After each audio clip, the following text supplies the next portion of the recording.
Good morning बच्चों। आज हम लोग कक्षा 12 भूगोल के पाठ 5 में पाठ 5 के भाग 2 में रोपड़ कृषि के बारे में हम लोग अध्ययन करेंगे। जैसे पहला हेडिंग है रोपड़ कृषि। रोपड़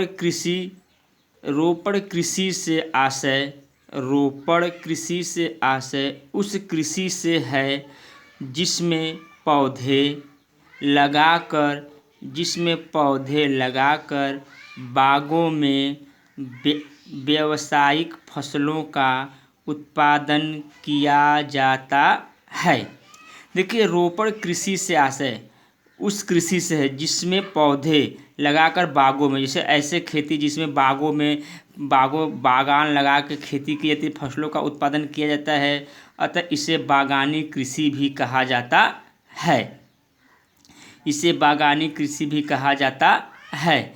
रोपड़ कृषि को एक लाभकारी कृषि प्रणाली के रूप में विकसित करके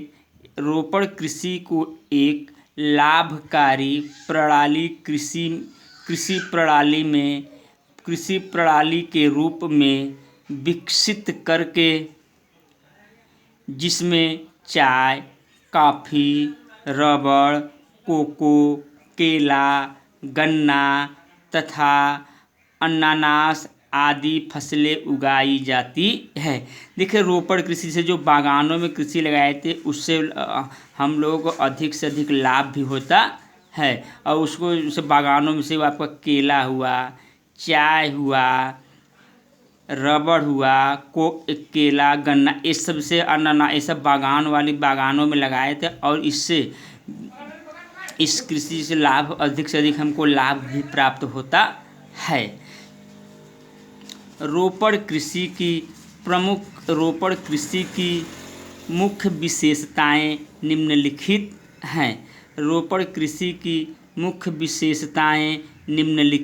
हैं। पहला है, इसमें रोपड़ कृषि में कृषि क्षेत्र बहुत विशाल होता है। जैसे जो रोपड़ कृषि या जो बागान वाली कृषि बहुत विशाल होता है। जैसे देखिए, हम लोग आसाम में चले तो जो चाय के बड़े बड़े बागान होते हैं एक विशाल क्षेत्र में होते हैं। कृषि अगला पॉइंट है, इस कृषि में अधिक पूंजी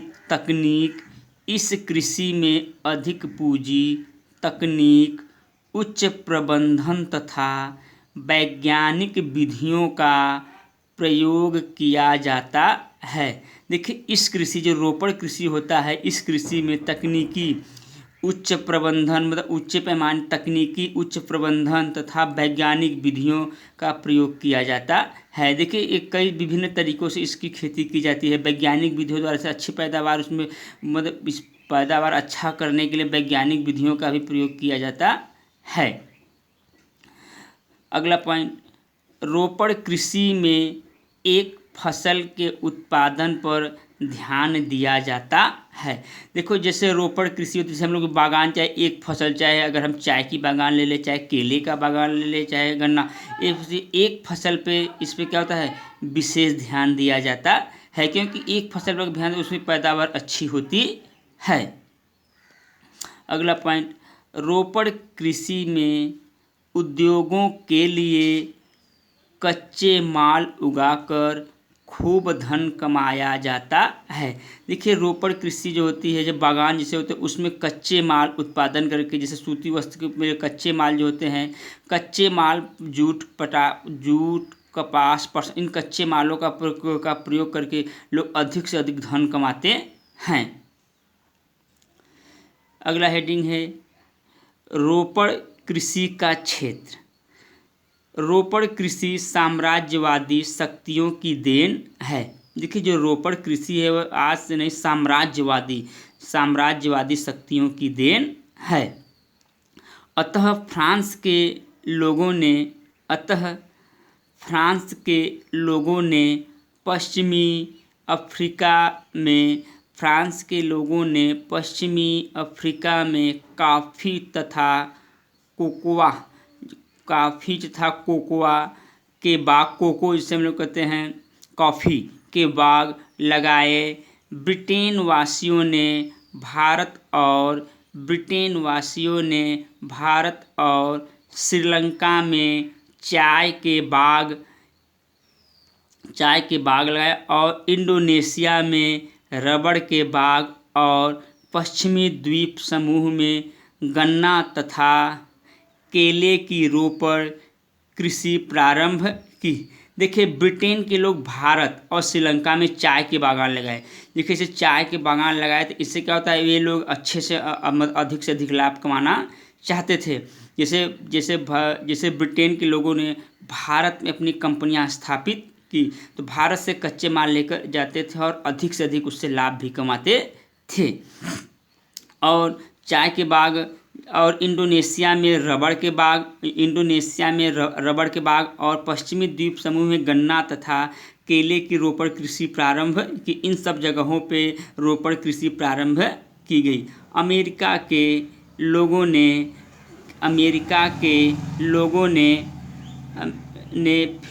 फिलीपाइंस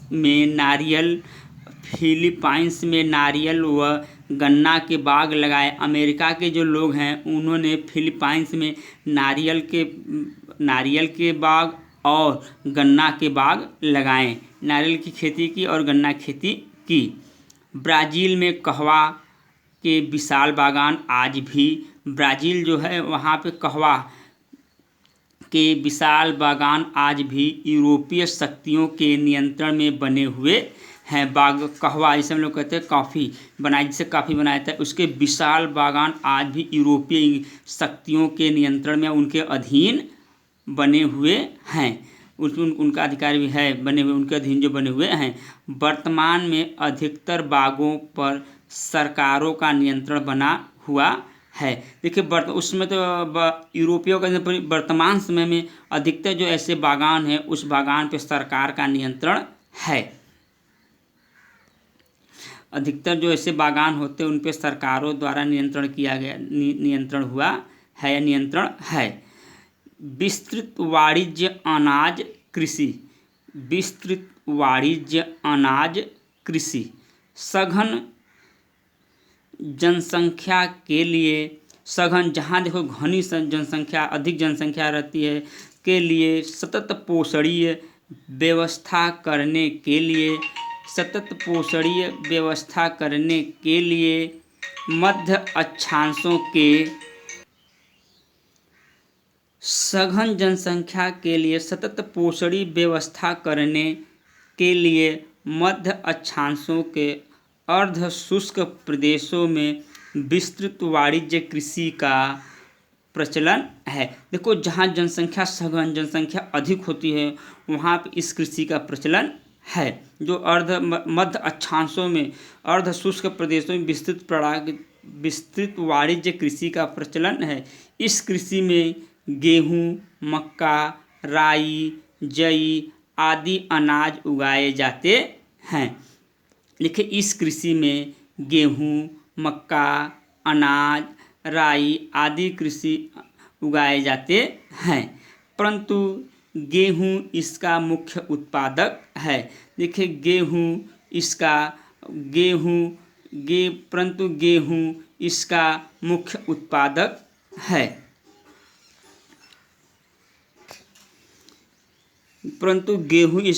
उत्पादक है, प्रायः विशाल कृषि फार्मों में कृषि कार्य मशीनों और यंत्रों से किया जाता है। जो विस्तृत जगह होता है वहाँ पे जो कृषि कार्य होती है, बड़े बड़े विशाल फार्मों में जो कार्य किए जाते हैं वो कृषि कार्य जो होता है मशीनों और यंत्रों द्वारा किया जाता है।